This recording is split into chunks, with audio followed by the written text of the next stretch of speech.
Hey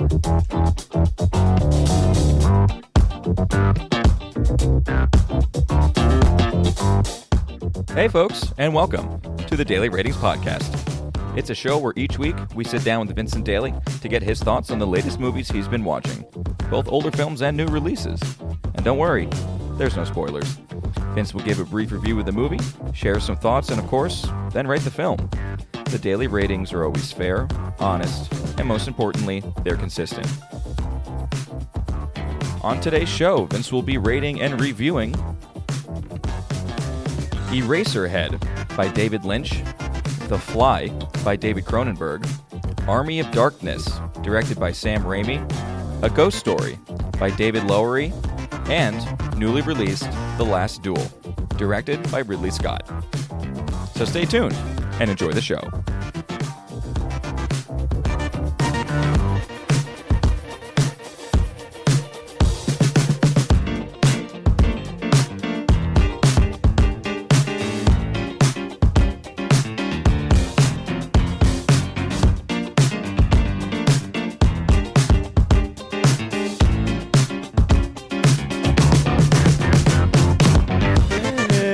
Mr. Vincent Daly, how we doing? Tommy boy, how's it going? It's going okay. It's going okay. How was your week of movies? Week of movies was good. We are finally closing out the spooky vibes.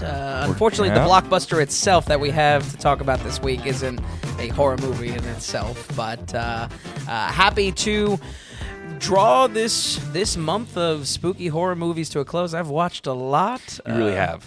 I know there may be some stragglers here and there because I do still have an interest, in diving in. But like we were talking about a little bit, I gotta save some stuff for fuel in the tank, down the road. Yeah, we hope we make it until next year. Right. But you did a number on this October. You did quite a lot. Yeah, it's nice to be rounding it out a little bit out. Yeah, absolutely. And I think we have some good ones on here as well. Mm-hmm.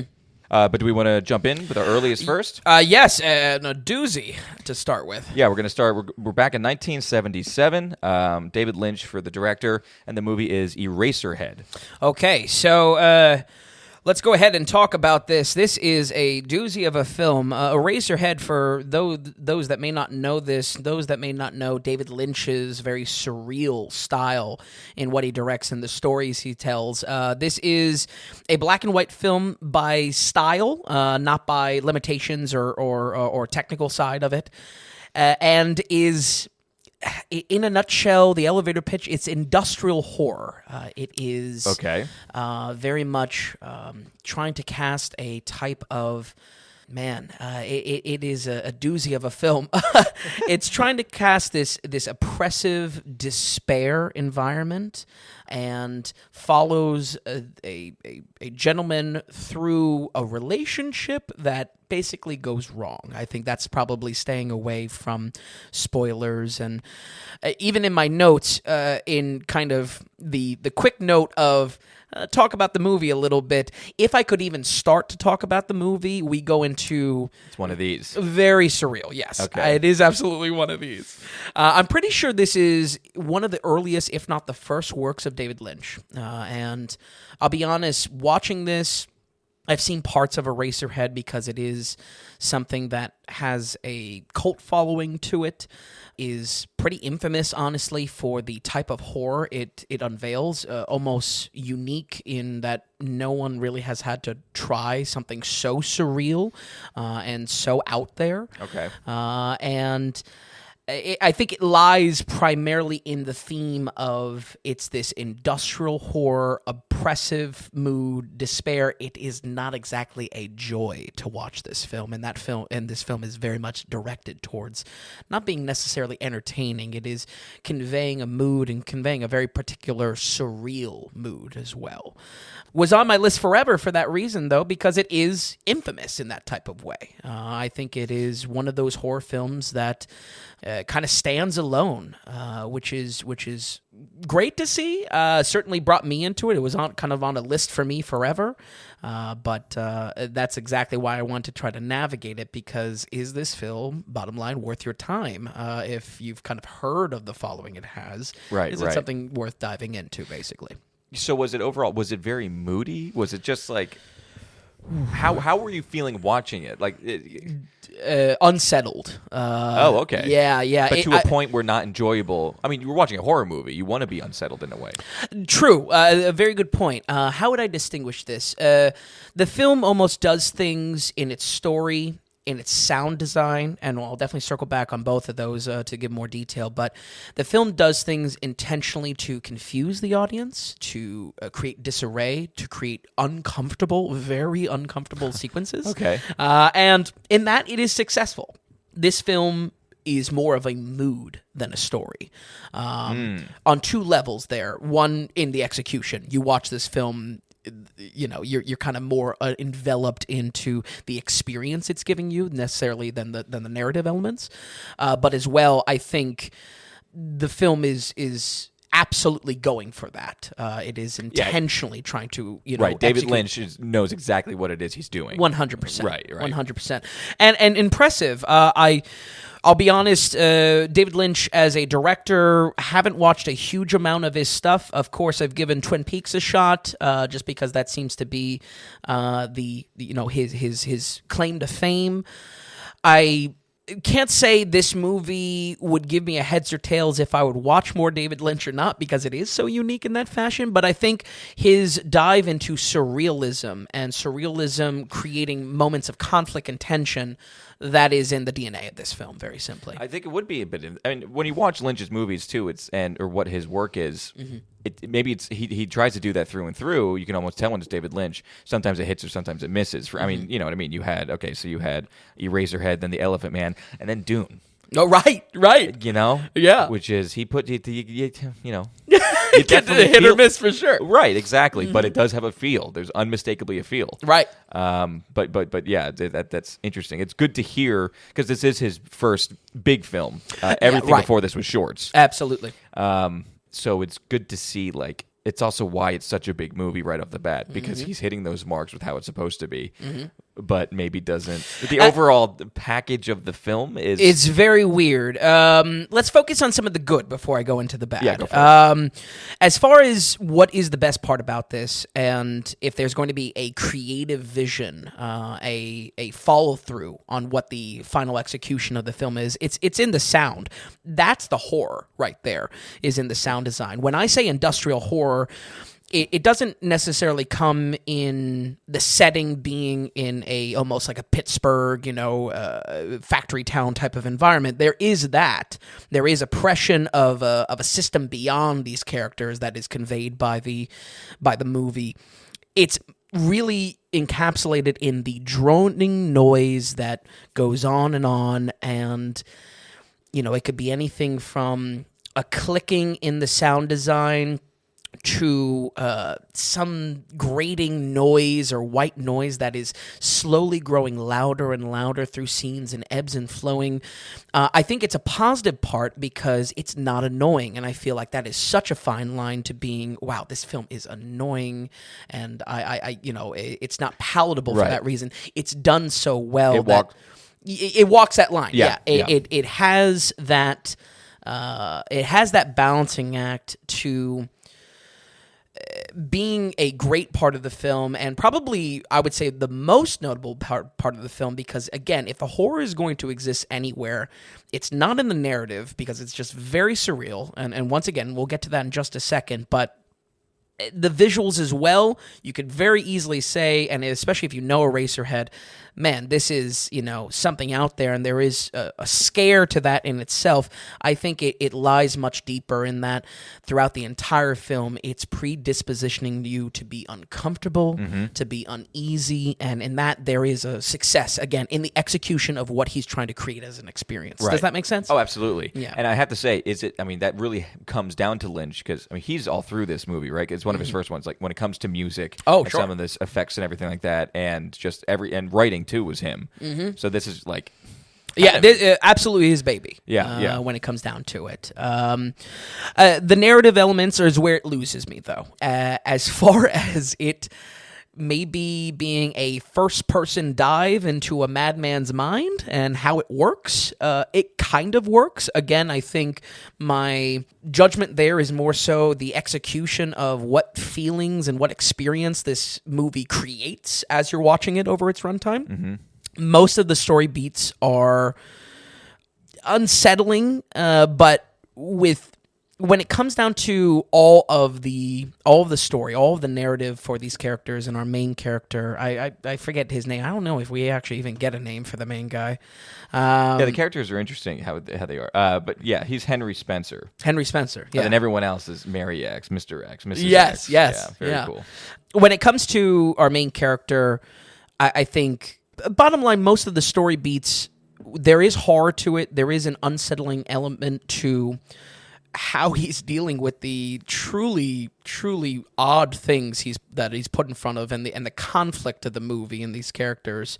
I think the problem with it is that every piece, every scene has a deeper analog. There is a deeper reference or something symbolic, and I think maybe because it's Lynch's first film, he's given it his all. He wants to pack so much in here, and there's a lot to uncover with those analogs and with those allegories for each of the scenes.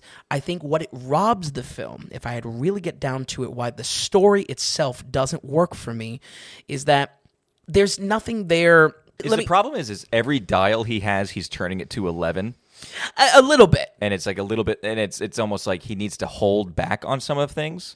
I think so. I think if I had a problem with it is that everything can have a reference or an allegory for what it stands for in our characters' lives, but if the actual story itself does not have some sort of cohesion or some sort of maybe even an enjoyment factor, if I'm being super critical about this, the problem with that is then why not just make the story about the analogies themselves or what they're supposed to represent? I feel like there's a misleading and almost a frustration factor to the story, because you can really dive into what the main character has a lot of, not mental breakdowns, but he has a lot of introspective moments that he dives into a kind of an altered space.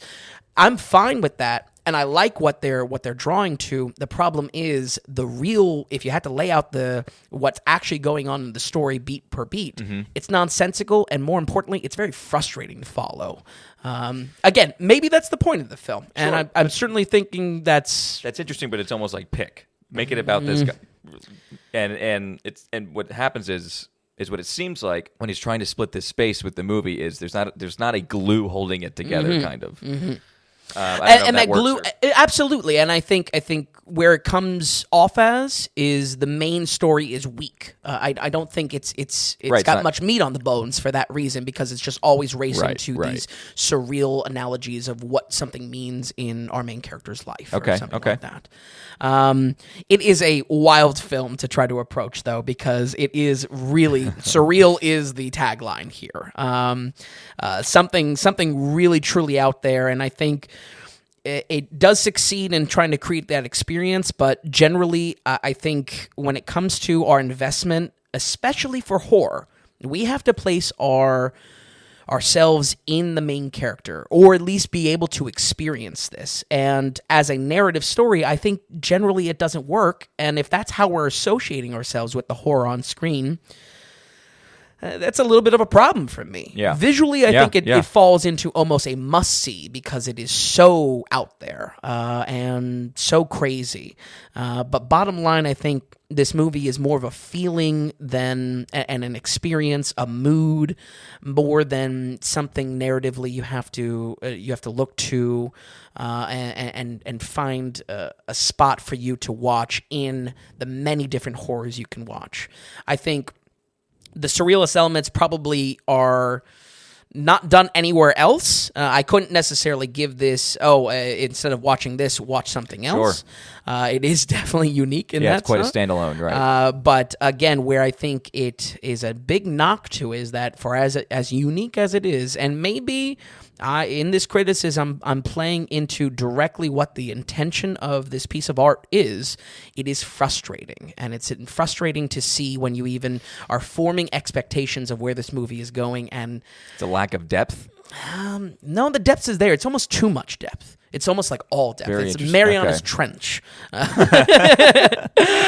in that itself, So you're just frustrated trying to get out. yeah, you just.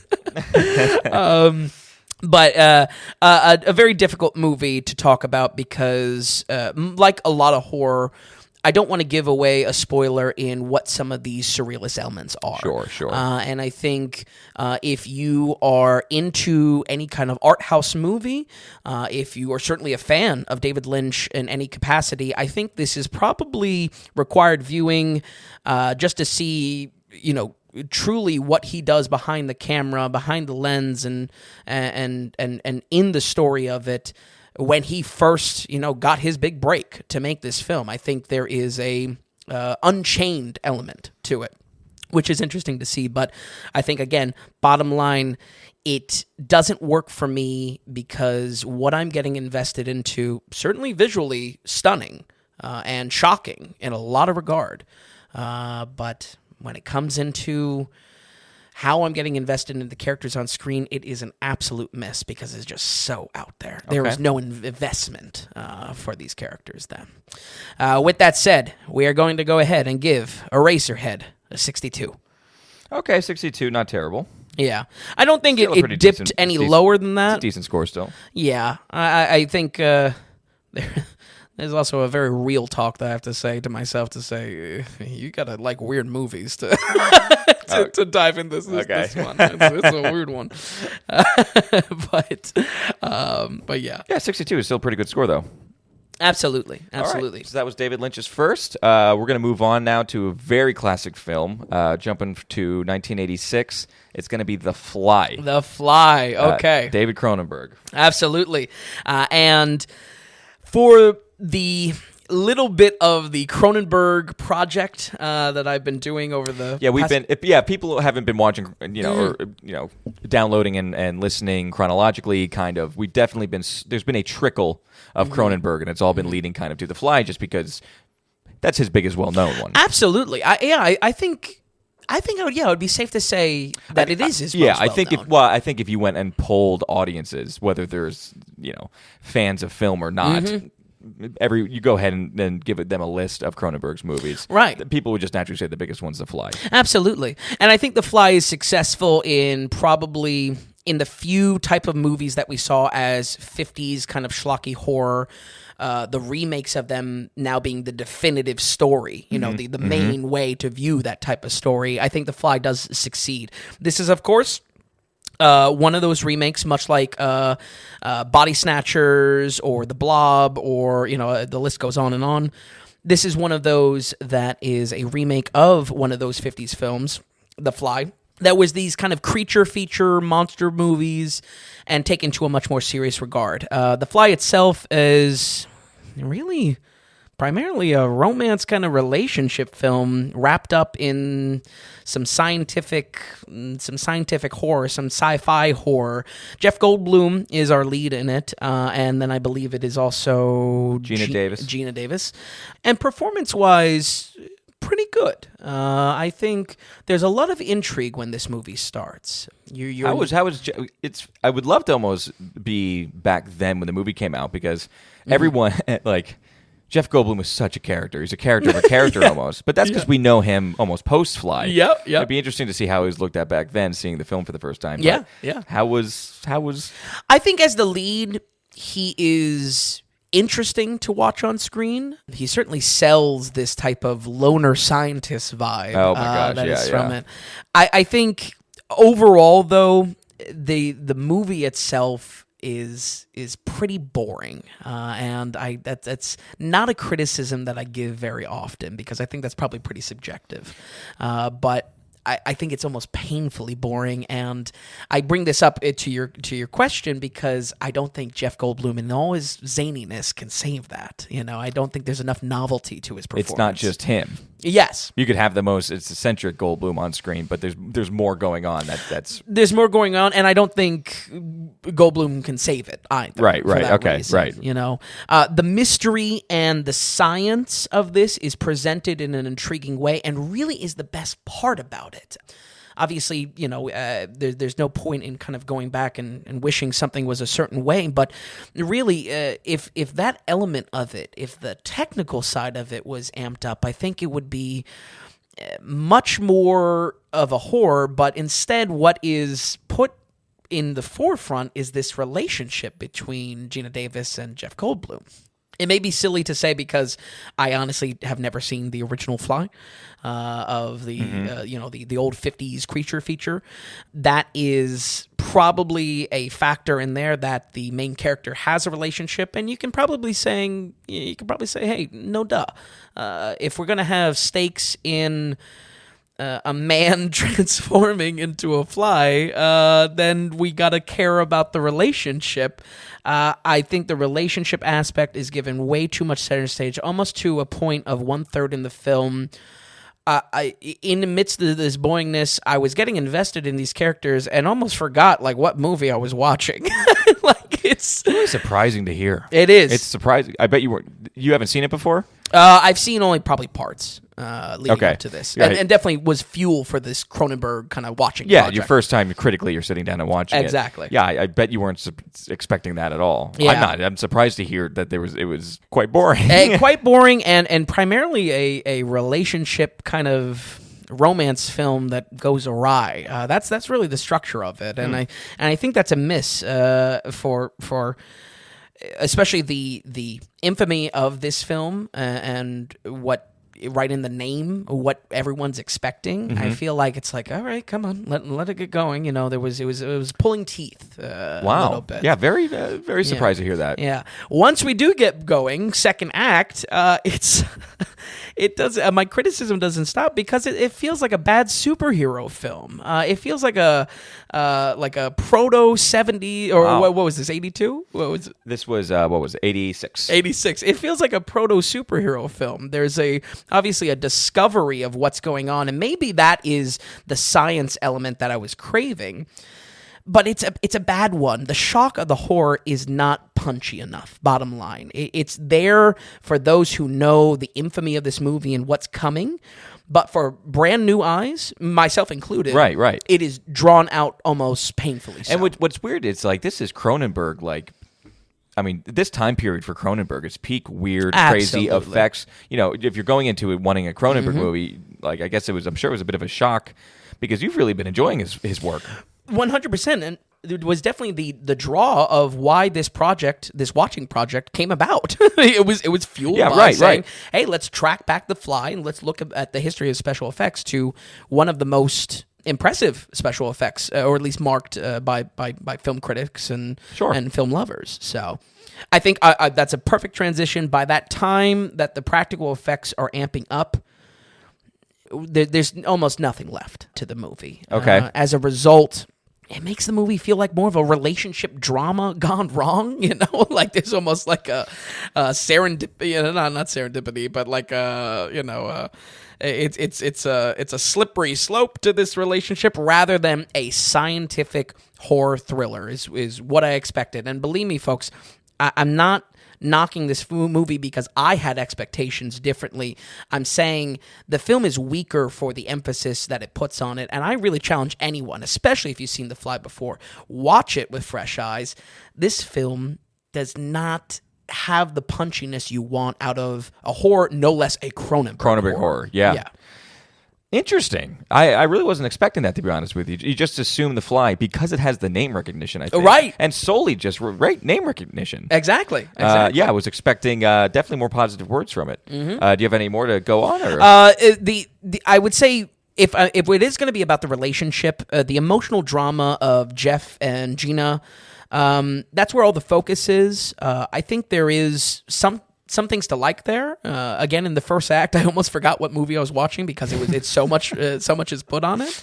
And I think we do get great performances out of them. If the film is going to be what it is, I can't knock it too much because I do do like their chemistry on screen. I like their relationship on screen, and of course, when tensions rise up, I think they're both giving a good performance. So let me not knock it entirely, and especially I want to make a note of that because this is one of the bigger feathers in Jeff Goldblum's cap. Big time, yeah. In his I mean, if you filmography. because kind of I remember even 5 years ago, because again, there's such a character behind Jeff Goldblum, and he pops up in silly things, and and what is it, Tim and Eric he'll pop up, and then he'll go into Portlandia and things like that. And then you think of just where did he get his chops? Where did he even exist? It's just oh my gosh, that's right, he was in The Fly. Right.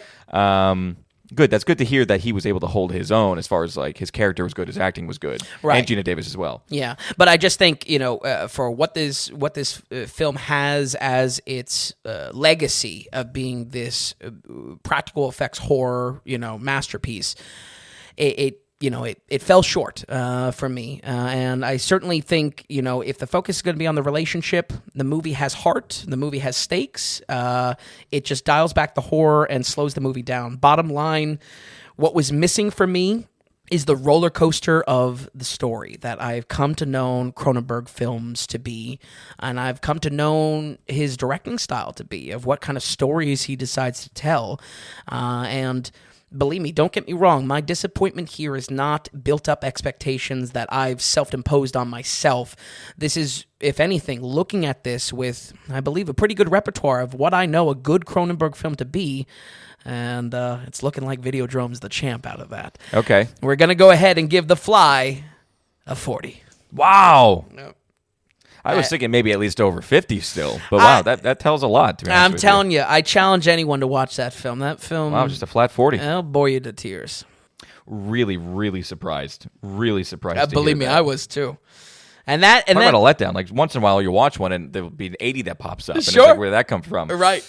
Same thing. I know on the opposite spectrum. It's a cruel irony because this whole project was born from The Fly. Yeah, it was leading up to The Fly this entire time. And what do you know?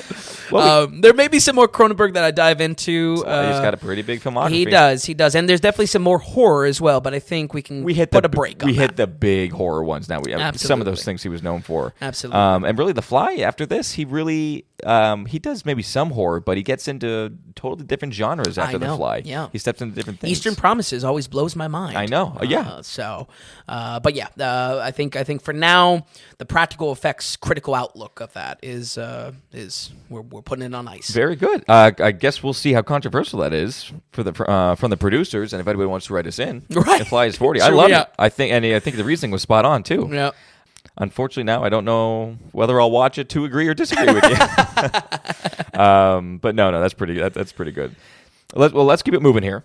One more from Sam Raimi, and again, if you were following with our previous episode, we had the Evil Dead 1 and 2. This is kind of the third one, but it's not Evil Dead 3. It says Army of Darkness, 1992, directed by Sam Raimi.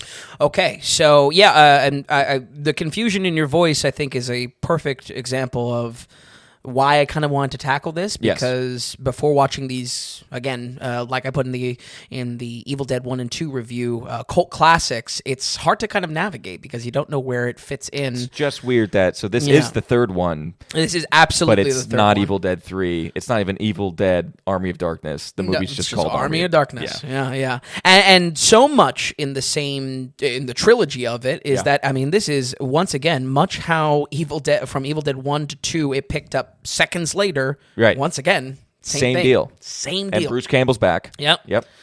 Bruce Campbell, I think, is once again much how Evil Dead 2. It was more about giving him a platform for his comedy chops, which were great and are great in this film as well. That is amped up even more. This film is a time-jumping, time-hopping adventure. Maybe I shouldn't say time-hopping because it's really only to one place, but unlike the previous two films, this takes place in a medieval times. There is, not the restaurant. It is actually in kind of a feudal time period that he gets transported to and is facing against the same kind of possessing evil, but just the source of it. It is a full-on comedy adventure now for that reason. There is I would say horror dressings, obviously, to the whole affair, but it is all played for goofs and gaffs and jokes and gags, and I think it's really going to depend, because I want to come at it from a neutral standpoint. If you like Bruce Campbell and his style of humor, and definitely the goofiness that you've seen in Evil Dead 2, from prosthetic work to visual gags and visual creativity, I think there's a lot to like about the film in that regard.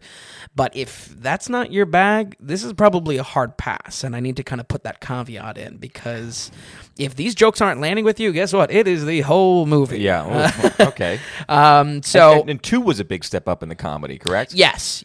But 2 definitely had some moments where, wow, this is kind of scary. You know, this is an actual like horrific type of, wow, imagine if I was going into this, where this is fantasy mixed with comedy, basically. And yes, it has like undead stylings to it. Is it like scary Monty Python? You know, that is not. It's like Halloween Monty Python. Well, it doesn't have British humor at all. Okay, but it's just like dumb. Maybe what might be a good elevator pitch. I like that. What is the humor then? The humor is probably a 50-50. The humor is probably a 50-50 split between some visual comedy that comes to prosthetic work, to the same type of goofiness of the evil that Bruce Campbell interacts with from the previous films. Again, the type of possessing demons, they're very mischievous, they're very manic. So and that's a through line that carries. Yes, and when they're messing with them now, essentially now on their home turf or their time turf, it is amped up. That also plays into the fact that this is now many years after Evil Dead 2 and many years after Evil Dead 1. The type of practical effects that are here, it's a little bit good and bad. I think it's put in the right areas to be comedic, where Bruce Campbell will have a stretched face or something like that, or there's a cool miniature sequence that happens. I think overall, though, because those are because the practical effects are dedicated to jokes, it feels like the practical effects, when it actually comes to the horror of this, falls a little short. My note here is, and for those that maybe decide to dive into these films or have seen them in previously, there is nothing in these all three of these films like the face melting from Evil Dead 1. That is the single best practical effect that Sam Raimi did in all these films, and it's so funny because it was in the first film and we never get back to it. Yeah, I remember when he first said that, and it's shocking to hear because one is the first one, it's years before you would. I mean, obviously, it's almost the opposite. Usually, effects always just get better with time. It's inverse, yeah. And then you have those pieces, those almost timeless pieces that work, like some of those sets on Star Wars. You know, some of the pieces there, with Lord of the Rings now being 20 years old. It's funny how some of those effects were just the way to go. I know. I think visually, it still has Sam Raimi's very iconic camera work, how scenes are set up, how punchlines are done through maybe cutting to a certain thing quickly or setting up something visually that the audience sees but maybe the characters don't see. So all that is there, and I think the comedy works for the most part because of Bruce Campbell. He's really great on screen. I mean, if you're gonna have a lead, he's funny. Like you enjoyed him in every single absolutely one, especially for the second one. You were like, he carries it, all the way, absolutely, and he has to carry this. Where I want to direct some criticism is that for this film being a comedy adventure in a medieval time period, there's obviously going to be some choreography around sword fighting. There's obviously going to be some old-timey type of, knights and ladies type of dressings to the type of conflict that they're going to engage in. I think, honestly, that's really where it shows that the practical effects have taken yet another setback, because while the practical effects are interesting when they are set up for comedic cues, that is certainly there, but when it's for the action and some of the, honestly, pretty large set pieces that the film dives into, one, it doesn't hold up to the test of time. Okay. And that's a little bit of a shame. Because how do you compete with Lord of the Rings, basically? And two, it is, and two, it hits on a level that, man, it just does not look good, and the choreography doesn't look good. And yes, it's all for jokes, but there's a... But still. Yeah, there's an execution. Yes, there's that thing of like, but still. Exactly. It's like you were saying with the first one, where it's okay if you have Goofy or something like that, but the characters were so dumb, you couldn't get past it. Nail on the head. Yeah. Nail on the head. Yeah, because you could say, oh, well, it's a comedy. What do you worry about? Yeah, it's still in the execution of this. Right, it's still that thing. If you were setting the stage to be in a goofy medieval horror world, right. I need some sort of realism in that world. Give me investment. Right. Give me something. I'm agreeing to your premise. Now give me real things in your premise. Absolutely. There has to be some sort of spine or structure to it. But, right. But yeah. And for that reason as well, I mean, I think probably more than we've ever engaged in with the podcast, this is once again a direct sequel. So if you're, I can't exactly say, oh, well, just jump into Army of Darkness. Right. You got to kind of know a little bit about what is happening in these previous films. Well, you said you can watch two. You can skip one because 2 is a direct. Oh, very true. And it does have that recap in the a literal recap in the beginning of the film, which is its own topic. Yeah. But what I think was frustrating a little bit in approaching the criticism of this film is that, you know, they are literally picking up seconds after each of the films, despite the years in production, the gaps in the production, and it's just, I don't know. I think it's no wonder to me after watching these 3 films that it was so not intimidating, but so confusing to approach going at this series. Yeah. So, in that itself, I'm hoping that we can navigate that on the podcast a little bit, folks, to save you some time. You know, what we always talk about to, is this worth watching? Because this one was definitely hard to maybe make that judgment call from a Google search or something like that, or from a word of mouth. Right. The title change, bottom line, though, for Army of Darkness, it is well needed because the series has tonal whiplash. If this was Evil Dead 3, I think it honestly... the title itself would hold it back a little bit more because it is so drastically different. Interesting. Okay. Even in the conclusion of this film, no spoilers or anything, but you can definitely tell Sam Raimi is getting inspired by the type of scenes that are presented towards the end of the film. It feels like Sam Raimi is writing very much in 1992. Or when was the year? 92. 92. It feels the title change, though you could say, oh, it's a different title. What does that mean? I think it is honestly is a linchpin to some of my positive aspects of this film because it needs to shake some of that off if it is going to pull such a weird twist of this time travel horror medieval affair. Right. Okay. So, bottom line, I'm still not in love. I'm coming out of this in the same kind of lukewarm territory for this film franchise. I'm sorry if you're a cult fan of this. I think it definitely deserves a watch with the boys potentially. If you like Bruce Campbell, this is his platform. But at least it's getting a nod from me for the concept, the comedy, but nothing else much more than that. We're gonna go ahead and give Army of Darkness a 48. Yeah. Sounds right. Also controversial to put that up against The Fly. Yeah. That's when the producers are really going to start kicking in. That's when the producers we're going to start having issues. Right. But hey, it's not like we understand where you're coming from. You laid it all out, and it's not like it's you weren't just swinging from the from the hip. I watched all 3 of these films, and that is hilarious. I put in the time for this, and I don't know. Bottom line, if I had to... Army Darkness, you enjoyed 8% more than The Fly, basically. I think it's 8% more of a better film. That's so at least funny. I would lose all my money. Because I would bet the exact opposite. Oh, I wanted it to be. Yeah. I lost out on the bet, too. The Fly got a 40. I love it. I love it. Man. But overall, for that film franchise, middle of the road to a pass. Sorry it couldn't live up to the cult success of this, but it's one of those things that if you like it already, you're going to like it regardless. And if I could save you some time in diving into it, I would say probably not worth your time. Hey, yeah. But better than The Fly. That's the thing. If you had to choose, now you know. You're digging in. I'm sorry, but I love it. I think that's fantastic. I also like that it's an hour and 20 minutes Army of Darkness. There's something there's something there that's totally appropriate. That's it's true. It's like you're moving along. We're here for let's go. Absolutely. No, I love it though. Okay, 48 for Army of Darkness. Let's keep it going. Jumping ahead a few number of years here.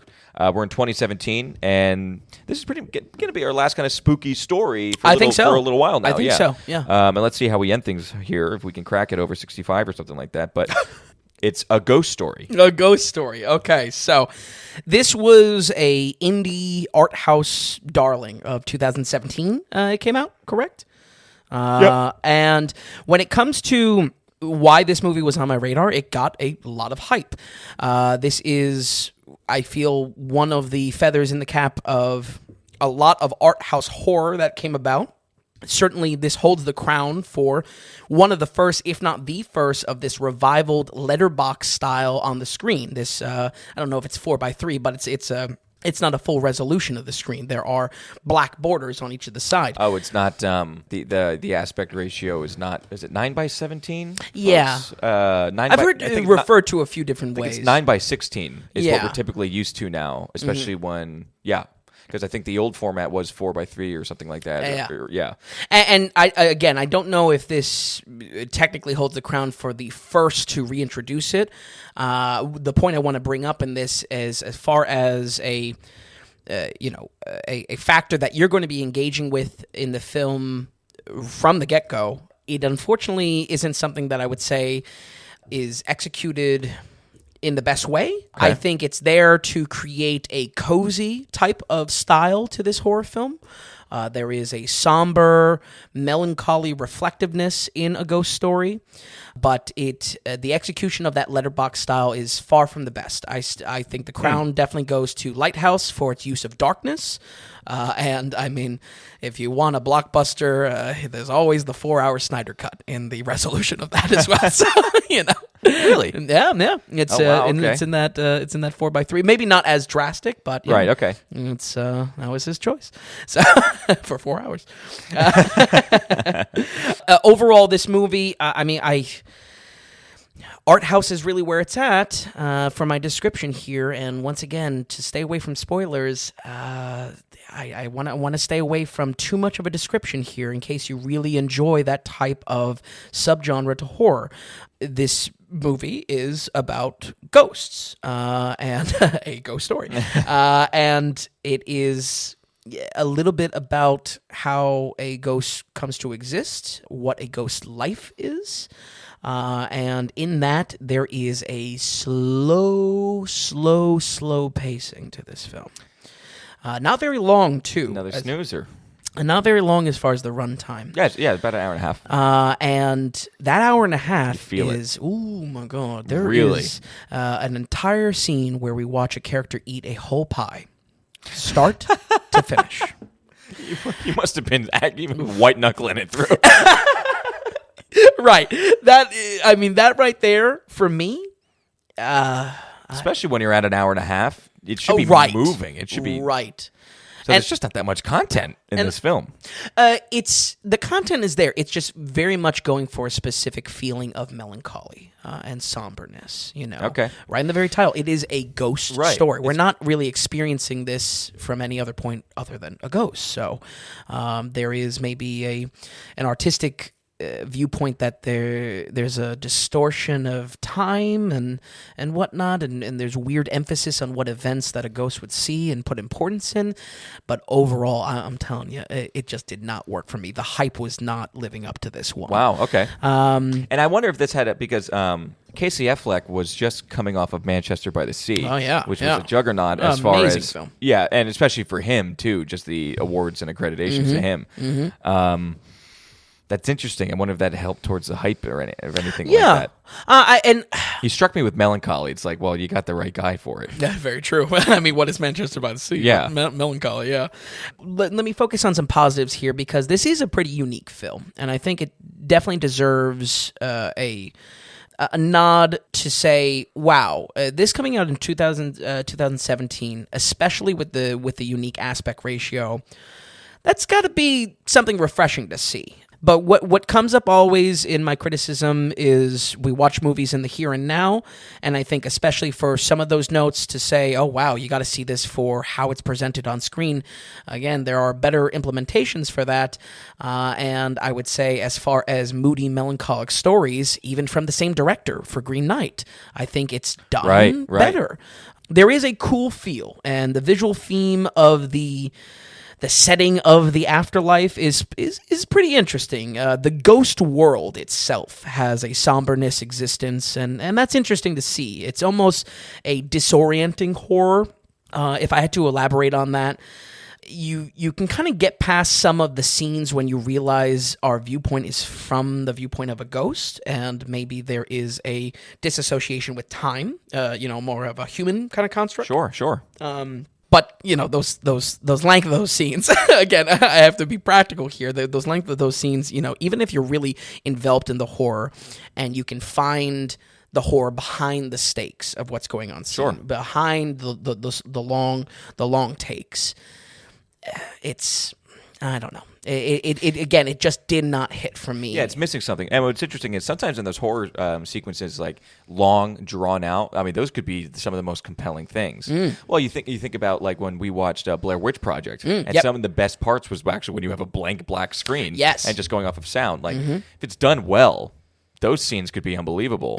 But then when it's not, it's like you're sitting there checking your watch, being like, still gonna finish the whole pie, isn't he? Huh? And boy, she does. and believe me, I think that's exactly why in my entry description of this is art house horror. It's art house first, horror second. Sure. Which is not bad. But again, this criticism, what we do on the podcast, it's about what time you're putting towards a movie's experience, and if the experiences are better in other interpretations from the director itself, then I don't know. It's true, because the purpose here is, I haven't seen this movie, and I'm about to sit down, should I watch it or should I not, and I'm coming to the daily ratings. That's it, because I'm watching it in the here and now. I can't put myself back then. Which, I mean, it's only 2017, but it's like that for every film. Right. Just like The Fly, you know what I mean? It's the same thing. You can't put yourself back there because I'm watching it right now. Absolutely. I think for the runtime especially, that's where I knock this movie from going, hey, it's depending on what flavor you like, to I think this is a little bit more trending on a bad movie. Every scene is too long, and yes, some scenes really hit with their length because it sets in and there is a horror behind the stakes, and that only really comes with you sitting on a scene and stewing on it and almost saying, well, what is this movie trying to tell me from this? Because there's very little narrative, but the narrative is in this solitude, the composition of what's going on screen.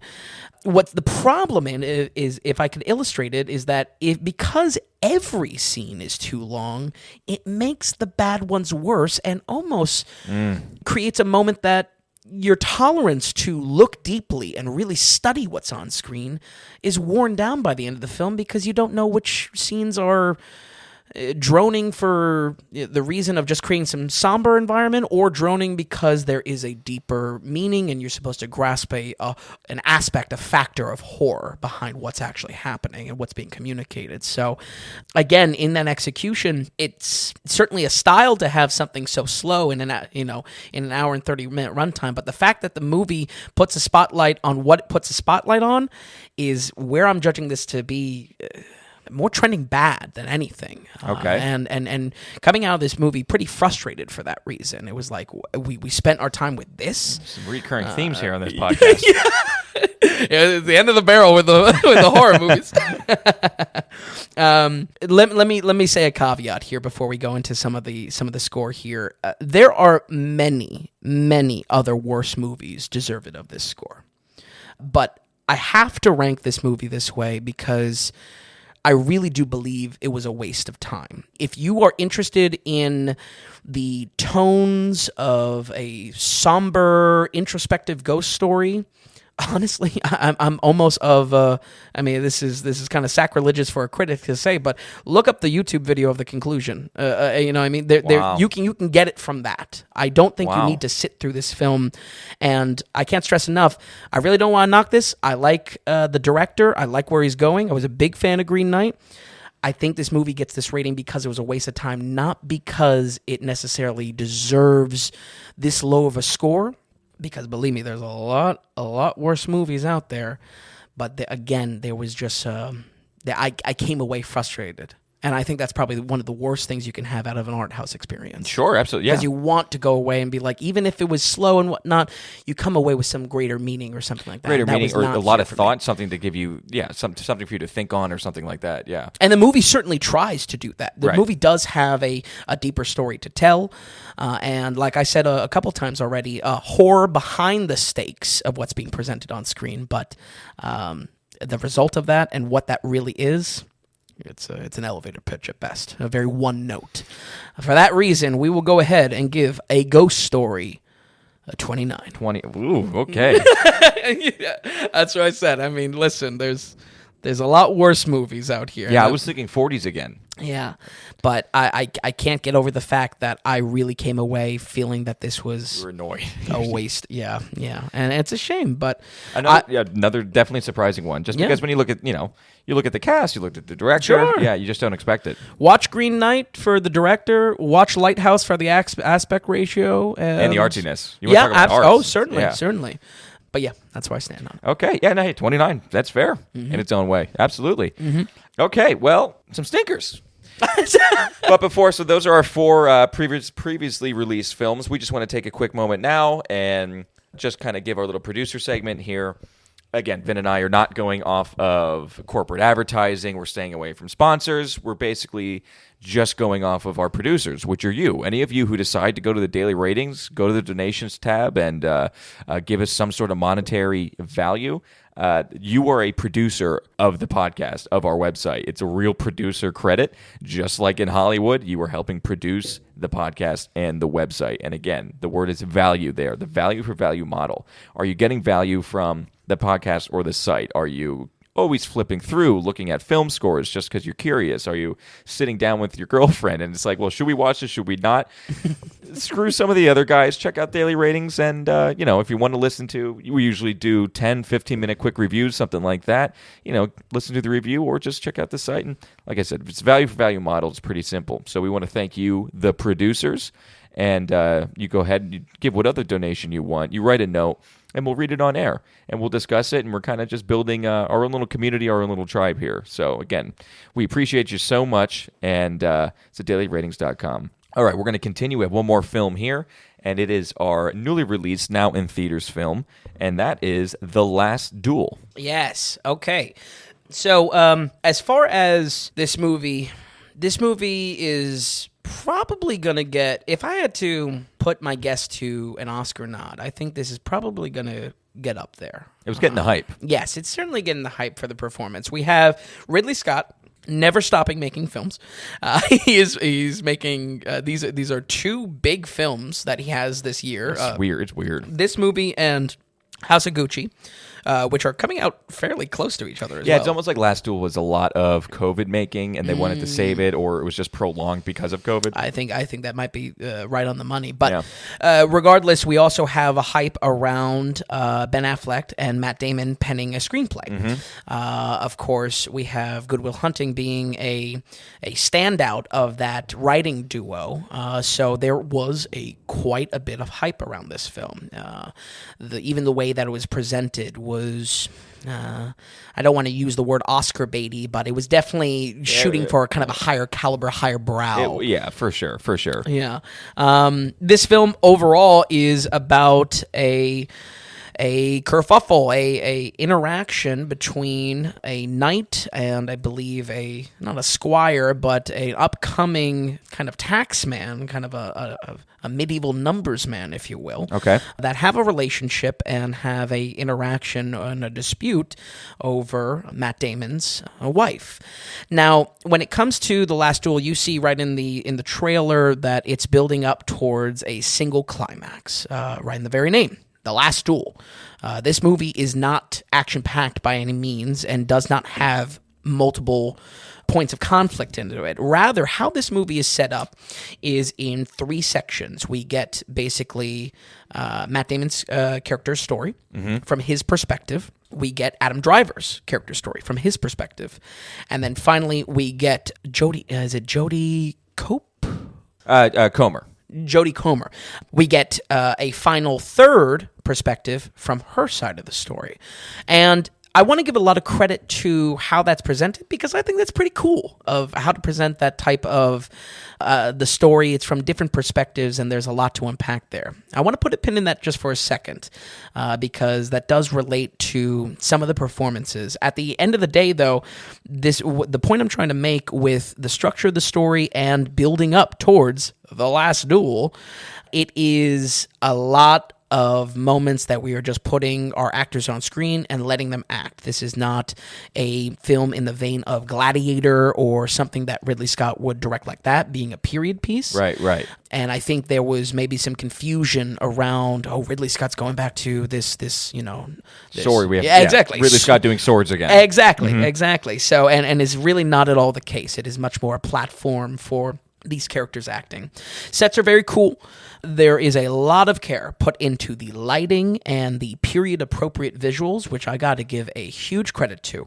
If there is going to be a potential front-runner for cinematography, if there's going to be a potential front-runner for visual design or anything like that, this film is up there. It is, I think, for history buffs, there's going to be a lot to love here, which I think is important to note. It gives you the right setting. The feel is there. Yes, yeah, absolutely.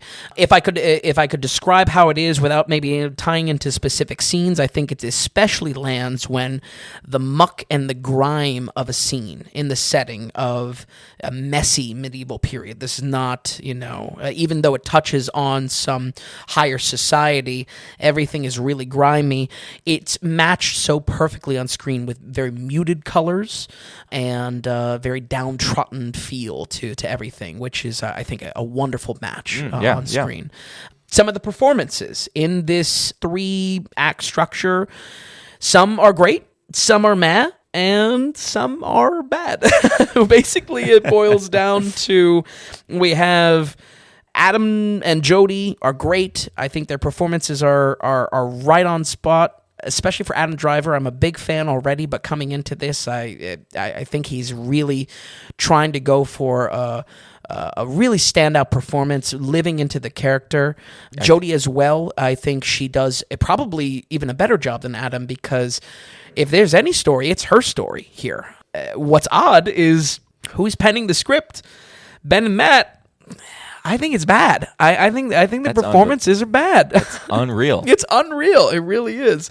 It's not unreal, but it's just like it's really surprising. One, because of and maybe it was lightning in a bottle with Good Will Hunting, possibly, and maybe those characters and the way they were writing for the times in their lives worked. But also, Ben Affleck also did Argo, yes, which was pretty renowned. Yep, absolutely. I wonder what happened. I don't know.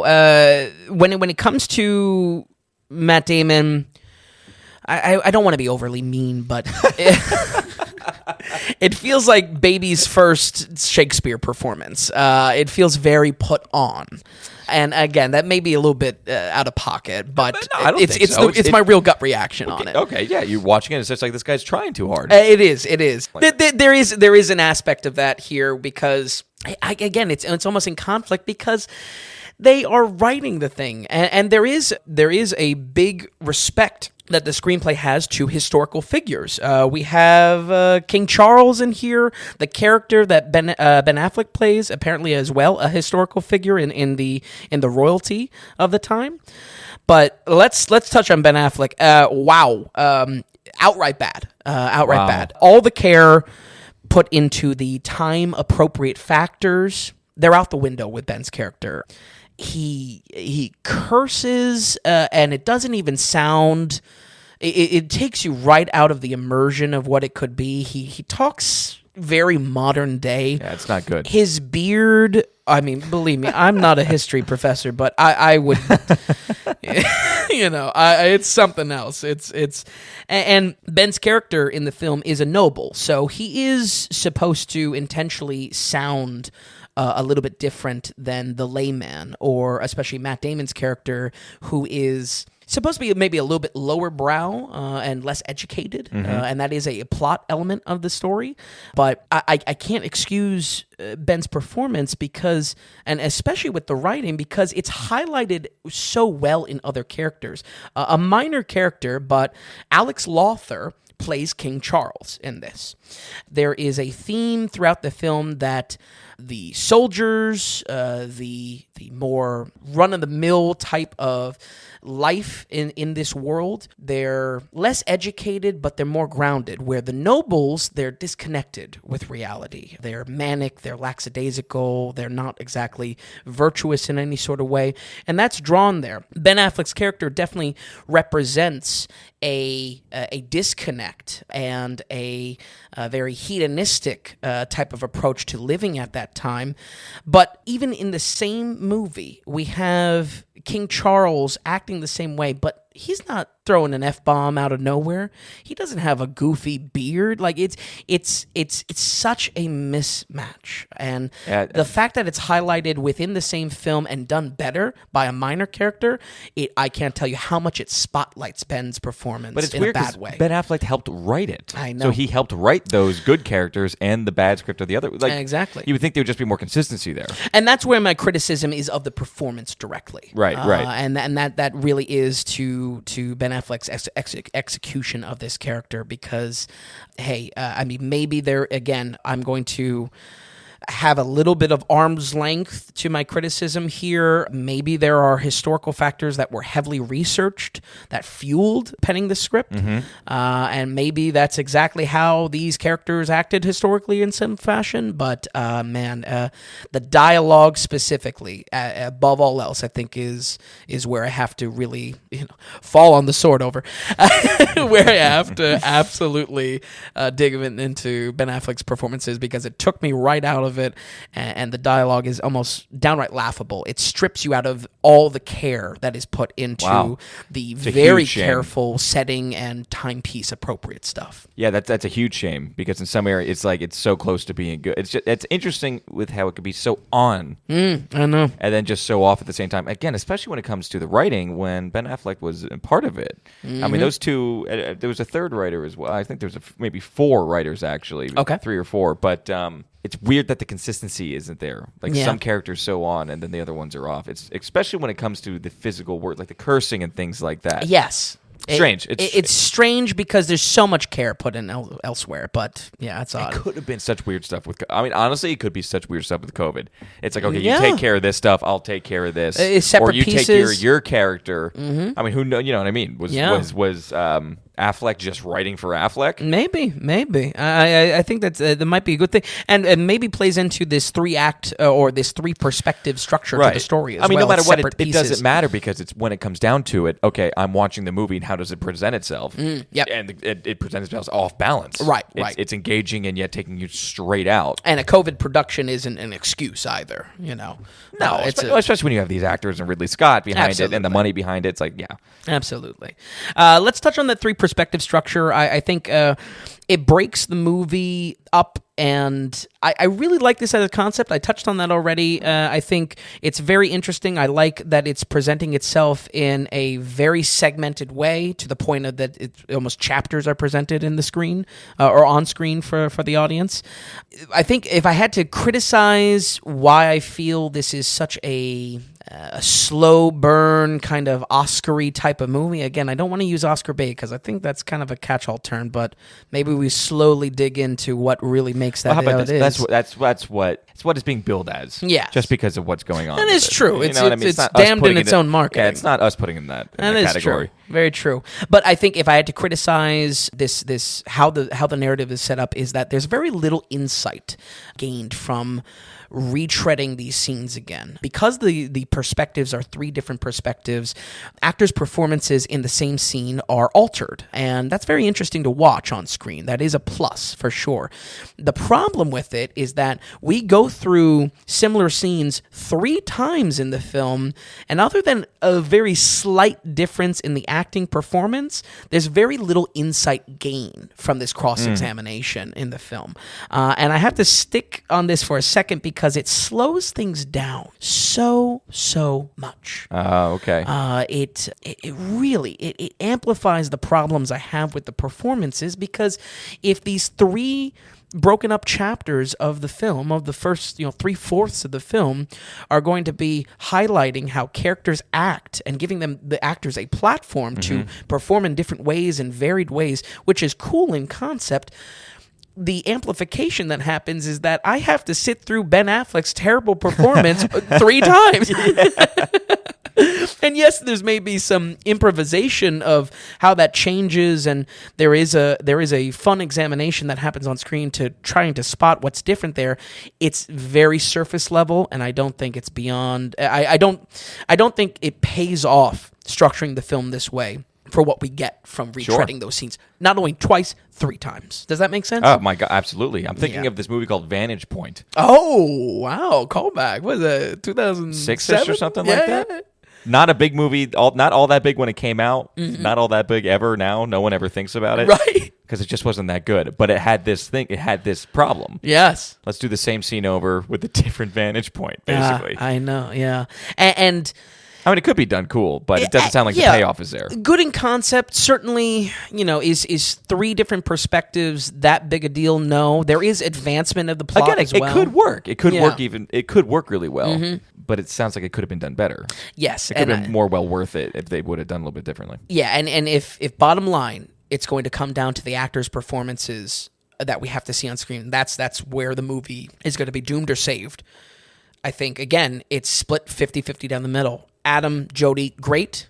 Matt, trending bad. Ben, flat out bad. So, take that for what it's worth. I'm sorry, Ben Affleck. I want you to be good. I like Argo. I loved Argo. Yeah, a lot of people did.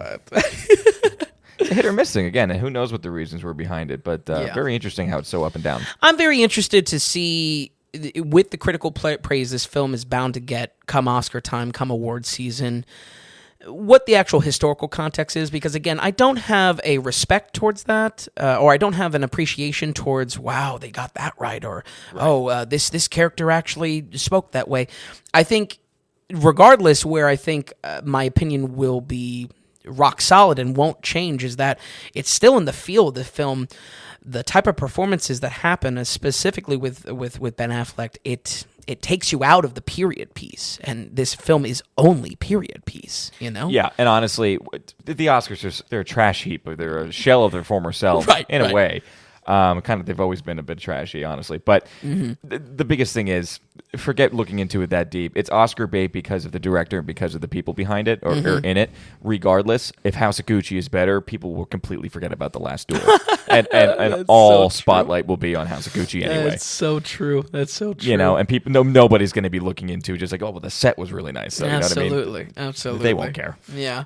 As a final pro and con, the duel of The Last Duel is pretty great. I think if there is a promise following through on some good sword fighting action conflict on screen that you may have been craving from Gladiator or something like that Ridley Scott has done, I think the follow through is impressive. There's impressive stunt work, there's impressive choreography, the prop work is excellent, but as a climax, it's presented intentionally unsatisfying. Again, I don't want to get into spoilers, but there's almost a guilt associated with viewing this Last Duel. And for the fact that the film is a build-up towards this climax between these characters, it's very unsatisfying because visually on screen, there's a lot going behind it. The production is extremely impressive, but as the actual climax of the film, a little rough because it's presented in such an odd way that we're almost not supposed to like the action on screen, which is tough. In contrast, Ridley's first film created such a genuine interest around a sequence of fights. Well, yeah, wow. The Duelist. Absolutely. That's really funny. Yeah. I don't know why I didn't think about that till now. Yeah, until you just sparked that. And it left me wanting The Duelist because there was a genuine interest Rated in that these very fights. high. I suggest everyone go back to previous podcasts. Yeah, absolutely. And check out The Duelist. Yeah. Yeah, it was Ridley's first film. Absolutely. So I just a contrast that I want to draw because if this film is going to be called The Last Duel, I think there is a very natural expectation. People come into wanting that action, where The Duelist executed, not that they're the very similar movies, because again, it's really not as far as the drama that unfolds, but The Duelist, if you're going to want to watch a sequence of conflict grow over a film again and again, The Duelist is where it's at, and shockingly, it's Ridley's first film. He's been there, done that. Very funny. Yeah. With that in mind, we will go ahead and give The Last Duel a 68. A 68, okay. Yeah, still not that bad. It's actually, I think you rated that higher than maybe what I was thinking from what you were saying. Yeah, luckily I don't think... I think I still have interest in seeing it. Yeah, I don't think Ben sinks the ship. 68's a pretty good score. Let's remind people, if you're in the 60s, that's a good film. Absolutely. Yeah, and if you're in the upper 60s there, that's pretty good territory to be in still. Yeah, and like I said, I think history buffs, anyone that likes period pieces, I think there's a lot to love behind this production. And as someone that likes the technical aspect of films, Yeah, definitely. So there's enjoyment there. But awesome. Yeah, watch out for Ben Affleck's beard. Yeah, and Matt Damon. it's an odd one. Very cool, Vin. That's great. Do you have anything else to add, or are we rolling credits here? I think we're good to go. For the most part, we are closing a lot of the horror. I hope all of you have enjoyed it, and that it's saved you some time of different horror films to jump into. Maybe not too many standouts, but really glad to dive into that. And we got a lot of blockbusters coming, so we'll certainly keep you packed and tell you what's worth going to the theaters and what's not. All right, very cool, Vin. Thanks for stopping by. And we'll run it down one more time for you folks. Eraserhead at 62%, The Fly at 40%, Army of Darkness at 48%, A Ghost Story at 29%, and The Last Duel at 68%. We thank you so much for stopping by, and we'll see you next week. If you enjoyed the podcast, if you would, give us a good rating or tell a friend about us. If you're wondering if a film is worth a watch, or if you'd just like to see more movie ratings from Vince, be sure to stop by thedailyratings.com, where we have our ever-expanding catalog of films. Also, if you found value in the podcast or our site, become a producer and go to the donations tab on thedailyratings.com. You can donate whatever amount of value you feel you received from us. You'll get a producer mention on the next podcast episode, too. We're looking to build this into something large and great, but also be independent from those corporate sponsors. So we greatly appreciate any support from you all. Thanks so much, and we'll see you next time on the Daily Ratings Podcast.